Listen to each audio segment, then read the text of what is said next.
Hello बच्चों, कैसे हो आप लोग। आई एम श्योर आप लोग सब बहुत बढ़िया हो गए।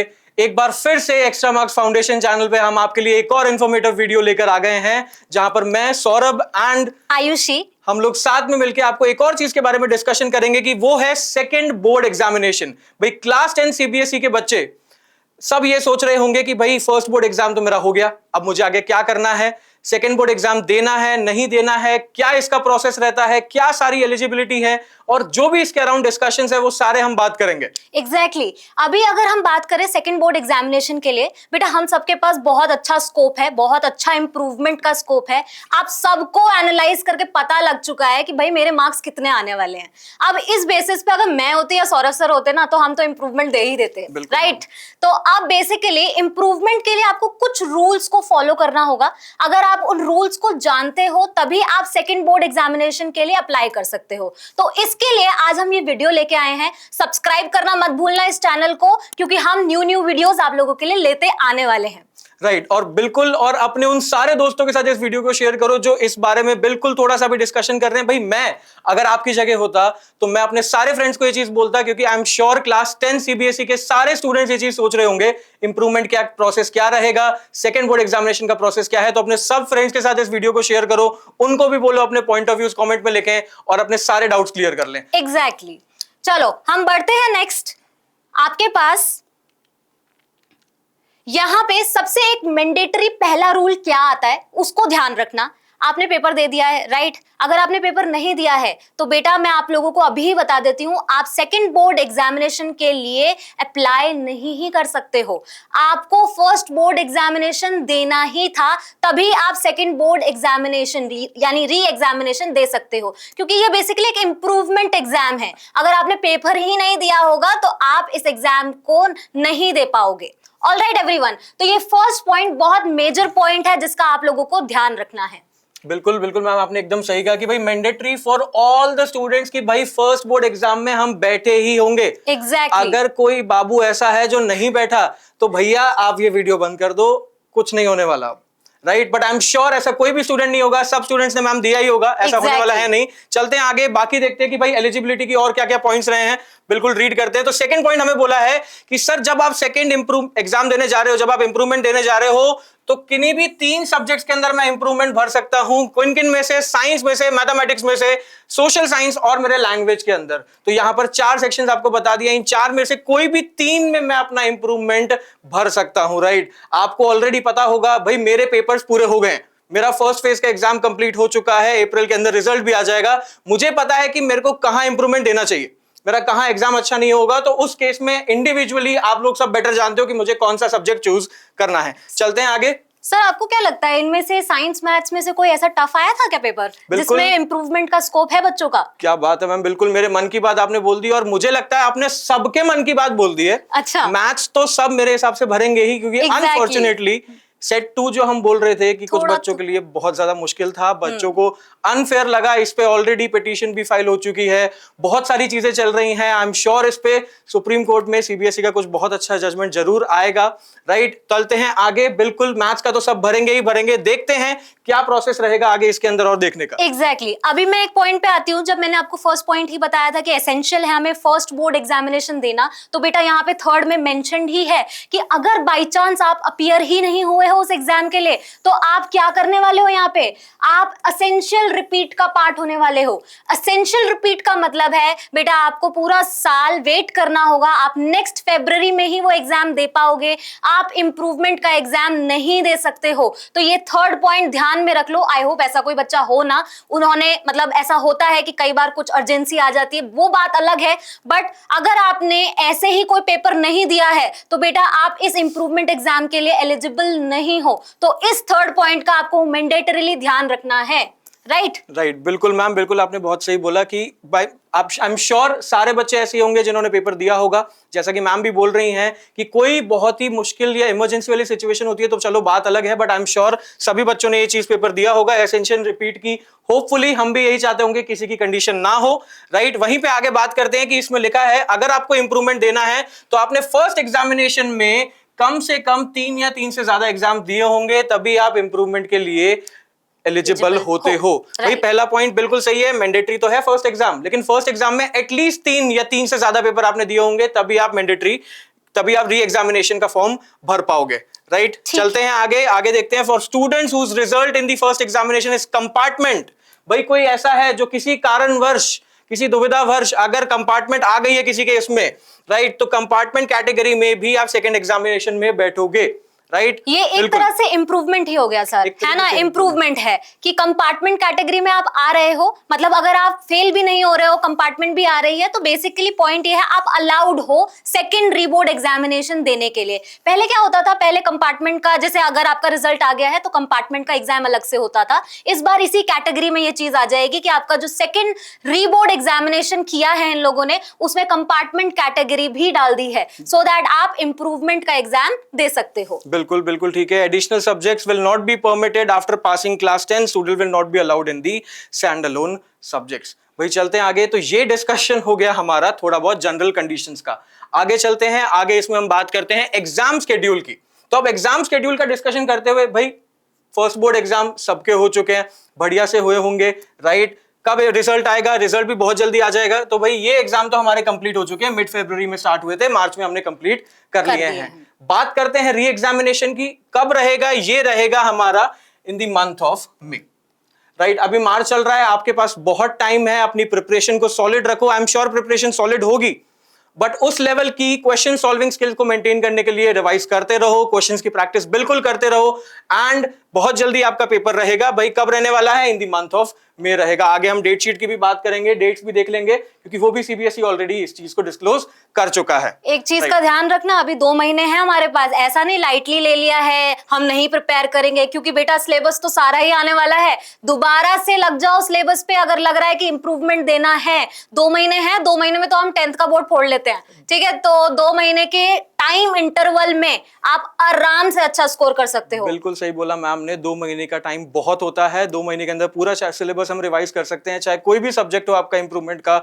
आप बड़े आराम से उस सिलेबस को कंप्लीटली रिवाइज कर सकते हो, राइट। चलते हैं आगे, थोड़ा डिस्कशन करते हैं। भाई eligibility to appear in second examination. अब सेकंड एग्जामिनेशन की एलिजिबिलिटी क्या क्या है जल्दी से देखते हैं। हमने जनरल कंडीशंस तो देख ली थी। भाई improvement category up to 3 main subjects. भाई हमने ये चीज ऑलरेडी पढ़ लिया था, कौन से 4 सब्जेक्ट्स अवेलेबल हैं, और उनमें से कोई भी 3 में आप इंप्रूवमेंट फिल कर सकते हो। और वो स्टूडेंट भी यहां पर एलिजिबल होगा जो फर्स्ट या थर्ड चांस कंपार्टमेंट दे रहा है, क्योंकि second chance of compartment already main exams जो हमारे फरवरी में थे हो चुके हैं, right. उसमें था। तो फर्स्ट और थर्ड कंपार्टमेंट वाले भी यहां पर बिल्कुल एलिजिबल रहेंगे। कंपार्टमेंट प्लस इंप्रूवमेंट जो हम ऑलरेडी डिस्कस कर चुके हैं कि किसी कारणवश कंपार्टमेंट आ गई है, तो वो यहां पर कंपार्टमेंट के साथ इंप्रूवमेंट का भी केस ले सकता है और वहां इंप्रूवमेंट बिल्कुल दे सकता है। चलते हैं आगे, पॉइंट नंबर 4 की बात करते हैं। Improvement for the students passed by the replacement of the subject, right. Subject replacement के केस में भी आप लोग वो स्टूडेंट्स क्या होंगे? एलिजिबल होंगे। तो यहां डिस्कशन हो गया पूरा किस चीज का, कि कौन कौन से बच्चे हैं जो इस एग्जाम के लिए एलिजिबल हैं, और किस किस कैटेगरी के स्टूडेंट्स इस एग्जाम को दोबारा से दे सकते हैं, राइट। चलो फिर अब नेक्स्ट बढ़ जाते हैं। यहाँ पे एक डेट शीट आई हुई है आपकी, ये टेंटेटिव डेट शीट है, तो दैट मीन्स आप लोगों को ऐसा नहीं है कि ये बिल्कुल मैंडेटरी है, हो सकता है चेंजेस आ जाएं, बट ये डेट शीट है जो आप लोगों को फॉलो करनी है फॉर द री बोर्ड एग्जामिनेशन। बिल्कुल इस डेट शीट को हम फॉलो करेंगे। और इससे पहले आई एम श्योर आपको भी पता है कि हमारा जो फर्स्ट बोर्ड एग्जामिनेशन है उसका रिजल्ट आ जाएगा। भाई लगभग 20 अप्रैल के आसपास की डेट बोली हुई है, आप 3-4 दिन ऊपर नीचे मान के चलो, उसके अराउंड तक हमारा रिजल्ट आ जाने वाला है। तो हमारे पास इनफ टाइम होगा ये जानने का भी कि मेरी परफॉर्मेंस कैसी रही है, राइट। चलते हैं, बात करते हैं डेट शीट की। तो यहां पर दे रखा है कि भाई सबसे पहले 15th ऑफ मई हमारा पेपर रहेगा किसका? बेसिक मैथ्स और स्टैंडर्ड मैथ्स का। सबसे पहला पेपर मैथ्स के इंप्रूवमेंट का रहने वाला है।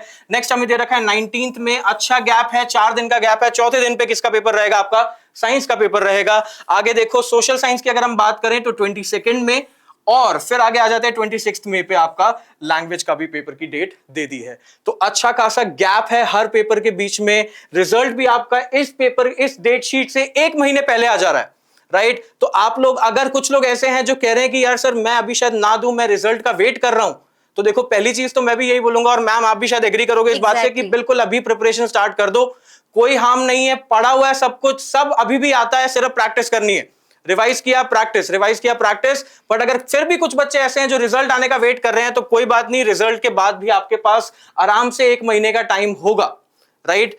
चलते हैं आगे, ये होगी डेट शीट का डिस्कशन। आगे चलते हैं और देखते हैं कि भाई हम बात करेंगे रिजल्ट डिक्लेरेशन की। एग्जैक्टली तो बेसिकली रिजल्ट डिक्लेयर जो हो रहा है वो लॉज के अकॉर्डिंग होगा। अभी आपका जो फर्स्ट बोर्ड एग्जामिनेशन हो गया है उसका रिजल्ट आपको अप्रैल में देखने को मिल जाएगा। तो दैट मींस अब तो बहुत जल्दी आने वाला है रिजल्ट इन लोगों का। इन जिन लोगों ने अच्छा परफॉर्मेंस दिया है या जिन लोगों का नहीं भी थोड़ा इंप्रूवमेंट का लग रहा है, तो यहाँ पे आप अप्रैल में एक्सपेक्ट करो कि आपका रिजल्ट आ जाने वाला है। तो बेटा रिजल्ट की तैयारी तो कर लो, लेकिन साथ के साथ आप इंप्रूवमेंट का जो एग्जाम है उसके लिए भी प्रिपेयर कर लो, क्योंकि मैथमेटिक्स जहां तक मुझे मालूम है या सर को मालूम है बहुत ज्यादा ब्लंडर हुआ है पेपर्स में सब बच्चों के साथ। बच्चे रोते हुए भी आए हैं, बच्चे उदास होते हुए भी आए हैं कि इतनी मेहनत की सारा साल लेकिन हमारा एग्जाम अच्छा नहीं हुआ। तो बेसिकली ये टाइम है जब आप रिवीजन अच्छे से कर सकते हो, ठीक है। बिल्कुल बिल्कुल मैम, बिल्कुल आपने सही बोला। ये गोल्डन अपॉर्चुनिटी है इन बच्चों के लिए जिनके साथ भी ऐसा कुछ हुआ था मैथ्स पेपर में। अपनी प्रिपरेशन सॉलिड रखो।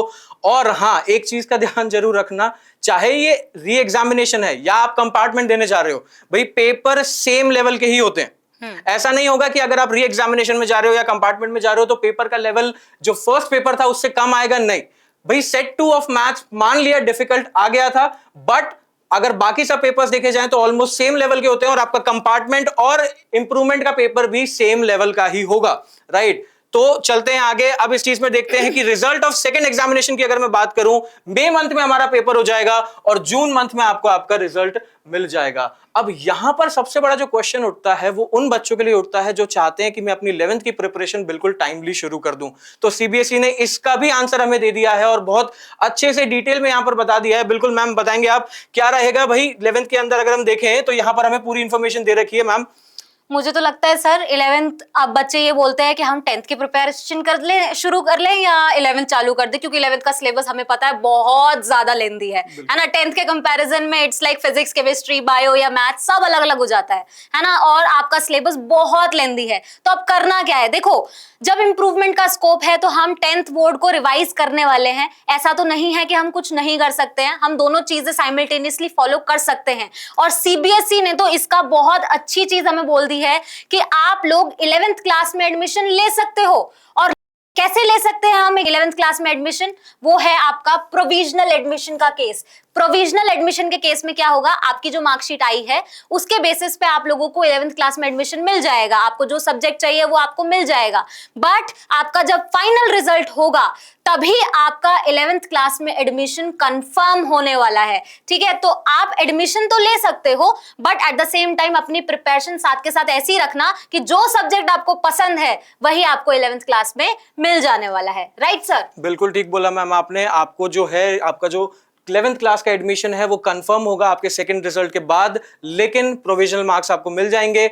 मार्क्स आपके डिजिलॉकर के अंदर आ जाएंगे। आप उन मार्क्स के बेसिस पे अपना एडमिशन ले सकते हो और अपनी तैयारी कंटिन्यू कर सकते हो, राइट।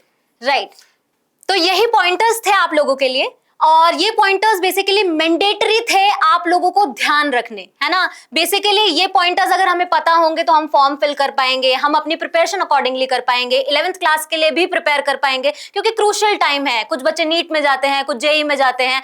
अब टाइम वेस्ट ना हो, हमारा मैथ्स का एग्जाम भी खराब हो गया था, इंप्रूवमेंट भी करना है। तो ऐसा नहीं है कि आपने लोड ले लेना है, आपने आराम से काम करो, क्योंकि सीबीएसई अगर ये रूल्स दे रहा है तो आपको टाइम भी देगा चीजों का। तो ऐसे पैनिक मत होना, अगर इंप्रूवमेंट देना है तो जरूर देना। मैं होती तो जरूर देती। क्यों सौरभ सर? बिल्कुल मैम आपने एकदम सही बात करी। पैनिक नहीं होना है किसी भी सिचुएशन में, टाइम है, प्रिपरेशन करो। अब आपके ऑलमोस्ट आई बिलीव सारे डाउट्स भी क्लियर हो गए होंगे कि कैसे री एग्जामिनेशन का प्रोसेस रहने वाला है।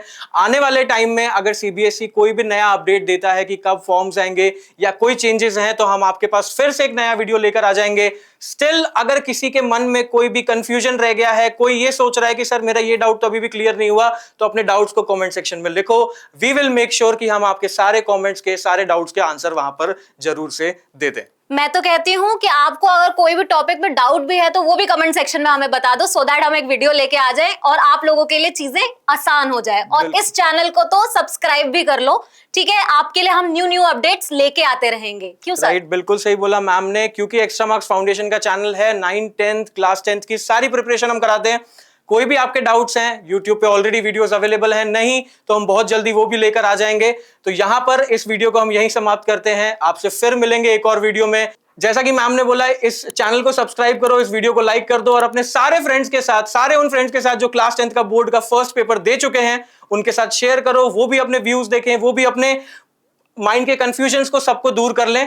और हम फिर एक और ऐसे ही वीडियो में मिलेंगे, क्यों मैम? बिल्कुल, जरूर जरूर दोबारा मिलेंगे। आप सबको हम लोग थैंक यू सो मच बच्चों, थैंक यू एंड भारत माता की जय। Thank you everyone.